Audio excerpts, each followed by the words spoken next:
Γεια χαρά σε όλους, είμαι ο Γιώργος και αυτή είναι μια καινούργια εκπομπή την οποία ξεκινάω στο κανάλι μου Travel and Nature GR για το The Greek Vineyard. Σε αυτή την εκπομπή θα δοκιμάζουμε κρασιά.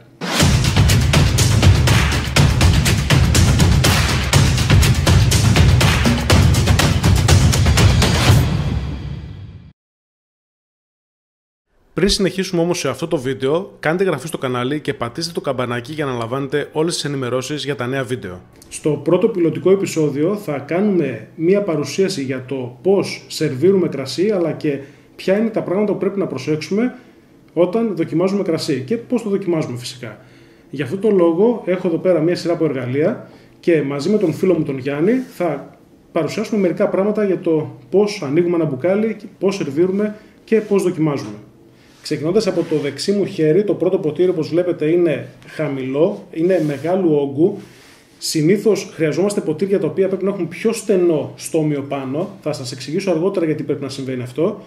Προχωράμε πιο κάτω, έχουμε ένα ποτήρι το οποίο είναι πιο ψηλό, μικρότερου όγκου. Συνήθως το χρησιμοποιούμε για λικέρ αλλά και για λευκά κρασιά, αλλά τα πιο συνηθισμένα ποτήρια είναι τα δύο πρώτα όπως βλέπετε. Τα δύο πρώτα ποτήρια αυτά είναι πιο συνηθισμένα διότι έχουν μεγάλο πάτο χαμηλά, ούτως ώστε να ανοίγει η επιφάνεια του κρασιού, ενώ πάνω στενεύουν. Ο λόγος που χρειάζεται να στενεύουν είναι για να μπορούν να συγκεντρώνουν τις αρωματικές ουσίες, οι οποίες είναι πτυτικές, οι οποίες βγαίνουν μέσα από το ποτήρι. Οπότε όταν στενεύουν, βάζοντας το ποτήρι κοντά στη μύτη, μπορούμε να πάρουμε πιο εύκολα το μπουκέτο των αρωμάτων. Μπροστά θα δείτε μια σειρά από εργαλεία, τα οποία μας βοηθούν πάρα πολύ στο σερβίρισμα. Ένα σωτήριο εργαλείο πολύ σημαντικό είναι το δαχτυλίδι το οποίο μπαίνει πάνω στο λαιμό του μπουκαλιού, ειδικά για κόκκινα κρασιά τα οποία μπορούν εύκολα να συλλερώσουν πράγματα τα οποία δεν θέλετε να λερωθούν. Βοηθάει πάρα πολύ όταν ξεχυλίζει έξω από το λαιμό να μην λερώσει, να μην στάξει. Ένα θερμόμετρο, γιατί θα εξηγήσουμε την σημαντικότητα της θερμοκρασίας σερβιρίσματος. Ένα κλασικό ανοιχτήρι και επίσης υπάρχουν και διάφορα εξαρτήματα που μπορείτε να πάρετε ποματικά, τα οποία ουσιαστικά μας βοηθάνε στο να κλείσουμε το μπουκάλι εφόσον δεν το καταναλώσουμε όλο. Αργότερα θα πούμε ποια είναι η μέγιστη διάρκεια που μπορούμε να κρατήσουμε στο ψυγείο μας κρασιά για να τα καταναλώσουμε εφόσον τα έχουμε καταναλώσει τη στιγμή που τα ανοίγουμε. Έχω εδώ μια φιάλη ερυθρού κρασιού, το οποίο δεν θα πούμε την ετικέτα. Στο πρώτο επεισόδιο γευστικής θα σας παρουσιάσουμε ποια είναι η ετικέτα και το κρασί. Θα μου δώσετε λίγο χρόνο για να το ανοίξω και να σερβίρω για να αρχίσουμε να σας δείχνουμε κάποια πράγματα για το πώς δοκιμάζουμε σωστά το κρασί. Λοιπόν, τα περισσότερα μπουκάλια κρασιού έχουν πάνω τους ένα προστατευτικό καψίλιο. Αυτό το καψίλιο μπορεί να ανοίγει με διάφορους τρόπους. Στο συγκεκριμένο υπάρχει ταινία την οποία βοηθάει στο να το ανοίξουμε με το χέρι μας. Σε άλλα που δεν υπάρχει αυτή η ταινία, το ανοιχτήρι μας έχει διάφορα εξαρτήματα και ένα από αυτό είναι το μαχαίρι. Έχει πάνω ένα μαχαιράκι μικρό, το οποίο αν έχετε αναρωτηθεί τι δουλειά κάνει, είναι για να μπορούμε να κόβουμε το καψίλιο γύρω-γύρω. Στο συγκεκριμένο δεν χρειάζεται να γίνει αυτή η εργασία, διότι έχει την ταινία που μπορούμε να το ανοίξουμε πολύ πιο εύκολα. Στα επόμενα βίντεο, στα επόμενα επεισόδια που θα δοκιμάσουμε κρασιά, σε κάποια που δεν θα έχει, θα σας δείξω πώς κόβεται εύκολα με αυτό το μαγειράκι το καψίλιο, αντί να το βγάλετε όλο και να χαλάσετε το μπουκάλι. Πάμε λοιπόν να ανοίξουμε το μπουκάλι μας για να σερβίρουμε και να συνεχίσουμε με την παρουσίαση της γευστικής δοκιμής. Πώς γίνεται αυτή. Πάμε λοιπόν να ανοίξουμε την φιάλη, όπως βλέπετε υπάρχει η ταινία σε αυτό το σημείο. Ανασηκώνουμε και απλά τραβάμε. Είναι σαν πάρα πολλές συσκευασίες που έχουν την ταινία για να μπορούν να ανοίγουν.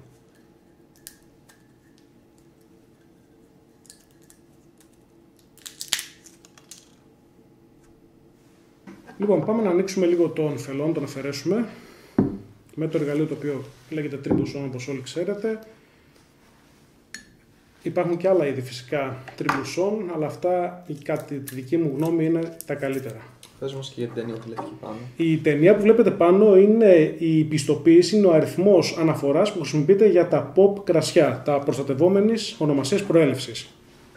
Πάμε λοιπόν να ανοίξουμε, τοποθετούμε το τριμπουσόν στο κέντρο του φελού και το βιδώνουμε μέχρι την τελευταία στροφή. Βάζουμε το μπουκάλι σε σταθερό σημείο, κατεβάζουμε στο πρώτο επίπεδο του εργαλείου το τριμπουσόν και ανασηκώνουμε. Και μετά μόλις σηκωθεί σε ένα αρκετό σημείο, στο δεύτερο επίπεδο και αφαιρούμε το φελό.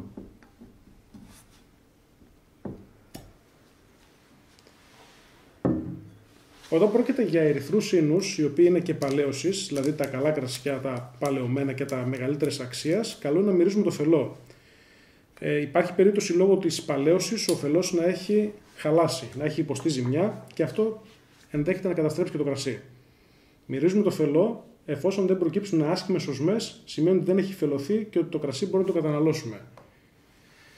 Φυσικά, πριν σερβίρουμε στους καλεσμένους μας, πρώτοι δοκιμάζουμε εμείς το κρασί. Μπορεί να φαίνεται αγενές, αλλά είναι ο πιο ασφαλής τρόπος για να συνειδητοποιήσετε αν το κρασί βρίσκεται σε καλή κατάσταση.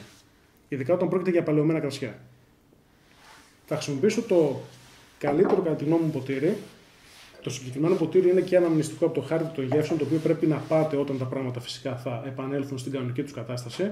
Είναι μια πολύ ενδιαφέρουσα έκθεση που μπορεί να δοκιμάσετε δωρεάν πάρα πολλά κρασιά. Πάμε λοιπόν να σερβίρουμε, κρατώντας τη φιάλα από χαμηλά. Σερβίρουμε αυτή την ποσότητα. Δεν σερβίρουμε πάρα πολύ μεγάλη ποσότητα, δεν γεμίζουμε το ποτήρι, γιατί αν γεμίσουμε το ποτήρι, το μόνο που μπορούμε να κάνουμε είναι να το πιούμε απλά και να το χαρούμε. Δεν μπορούμε να το γυρίσουμε, δεν μπορούμε να πάρουμε τα αρώματά του, δεν μπορούμε να το δοκιμάσουμε σωστά.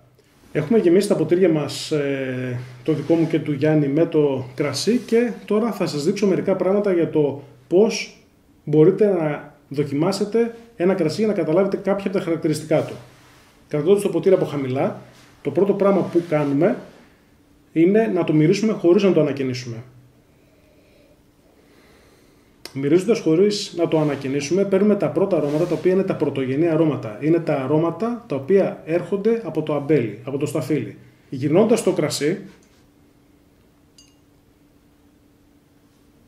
τι κάνουμε? Αυξάνουμε ουσιαστικά την επιφάνεια του ίνου μέσα στο ποτήρι, έως και 3 φορές.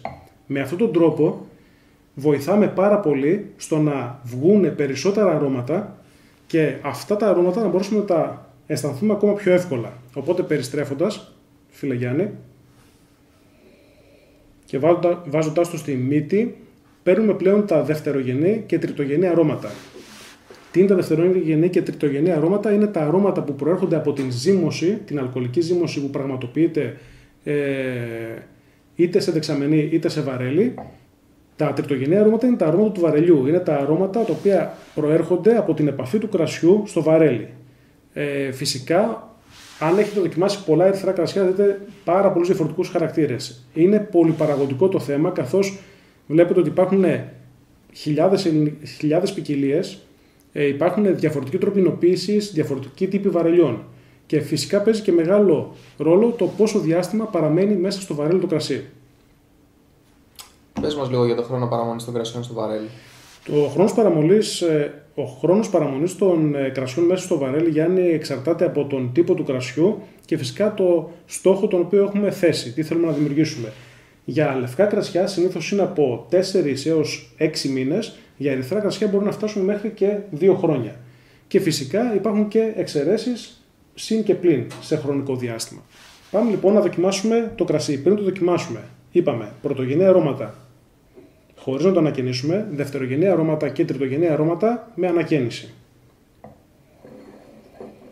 Πάρτε χρόνο, μυρίστε λεπτομερώς, επαναλάβετε ξανά. Η γευσκνωσία δεν έχει κάποιους στάνταρ γνώμονες. Μπορείτε ο καθένας να έχει τον δικό του τρόπο και τα δικά του θέλω. Σε κάποιους μπορεί ένα κρασί να αρέσει πάρα πολύ, σε κάποιους μπορεί να αρέσει καθόλου. Για παράδειγμα, σε μένα τα ξινόμαυρα μου αρέσουν να είναι σκληρά, να έχουν τανίνες έντονες, ενώ στον περισσότερο κόσμο τα ξινόμαυρα αρέσουν να είναι πιο μαλακές οι τανίνες, πιο ομαλά. Πάμε τώρα να δοκιμάσουμε.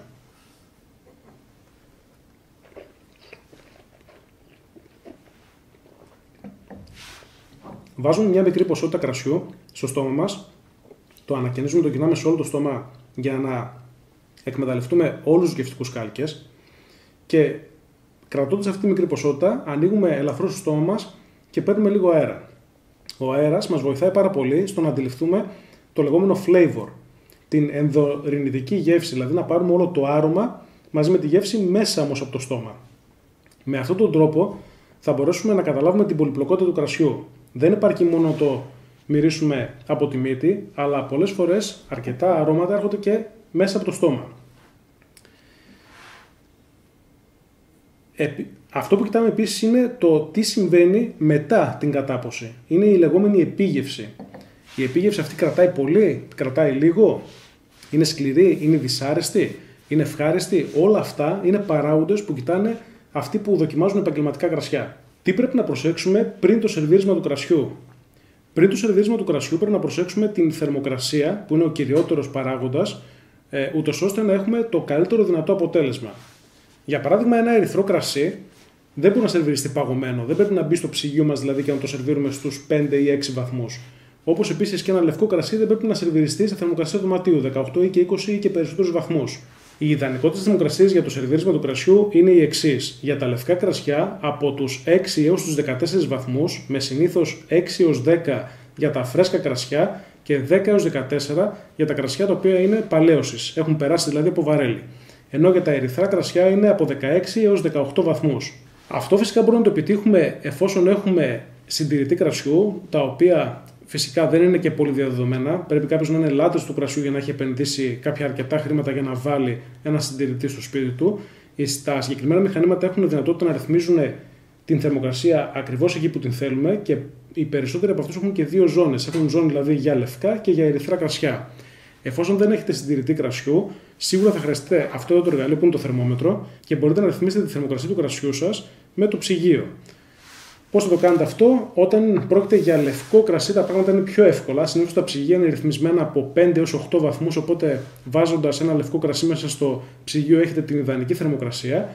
Για ερυθρά κρασιά μπορείτε να το αφήσετε είτε στο δωμάτιο, στα θερμοκρασία δωματίου, δηλαδή να μην μπει καθόλου σε ψυγείο, ή αλλιώς, αν έχει ζέστη, μπορείτε να το βάλετε στο ψυγείο για ένα μικρό χρονικό διάστημα, ούτως ώστε να πέσει στην ιδανική θερμοκρασία. Είναι πάρα πολύ σημαντικό, όπως είπα, να έχουμε κρασί στις ιδανικές θερμοκρασίες, γιατί εκεί εμφανίζονται όλα τα χαρακτηριστικά. Αυτά λοιπόν από το πρώτο βίντεο, το οποίο είναι πιλωτικό, ελπίζω να σας άρεσε. Ο Γιάννης θα είναι εδώ και στα επόμενα βίντεο για να δοκιμάσουμε κρασιά. Στο πρώτο βίντεο ήθελα κυρίως εγώ να σας πω για τον τρόπο που σερβίρουμε και δοκιμάζουμε ένα κρασί. Ο Γιάννης δεν είναι επαγγελματίας του χώρου, εγώ είμαι επαγγελματίας, αλλά χρειαζόμαστε ένα άτομο το οποίο δεν είναι μέσα στο χώρο, ούτως ώστε να μας δώσει μια αντικειμενική άποψη. Η γευσηγνωσία δεν έχει όρους και κανόνες, η γευσηγνωσία είναι καθαρά το τι νιώθεις πίνοντας ένα κρασί, τι σου βγάζει. Σε κάποιους μπορεί να αρέσει ένα ξινόμαυρο με σκληρές τανίνες, σε κάποιους μπορεί να αρέσει ένα ξινόμαυρο με μαλακές τανίνες. Σε κάποιους μπορεί να αρέσουν τα πολύ αρωματικά κρασιά, σε κάποιους μπορεί να μην αρέσουν τα τόσο αρωματικά κρασιά. Όλα φυσικά έχουν να κάνουν με τον άνθρωπο. Αυτά λοιπόν, Γιάννη, σε ευχαριστώ πολύ στο πρώτο βίντεο και ελπίζω, παιδιά, να σας άρεσε αυτό το καινούριο εγχείρημα που έχουμε κάνει στο κανάλι. Αν σας άρεσε, κάντε εγγραφή στο κανάλι, κάντε ένα like στο βίντεο και αφήστε τα σχόλιά σας. Θα χαρούμε πάρα πολύ να μας προτείνετε κρασιά για να τα δοκιμάσουμε. Πριν κλείσουμε, να σας πω ότι το συγκεκριμένο βίντεο δεν έχει να κάνει με διαφήμιση, είναι καθαρά εκπαιδευτικό, οπότε ό,τι ετικέτες δείτε στα επόμενα βίντεο είναι καθαρά από τυχαία επιλογή ή από επιλογή που κάναμε από τις προτάσεις σας.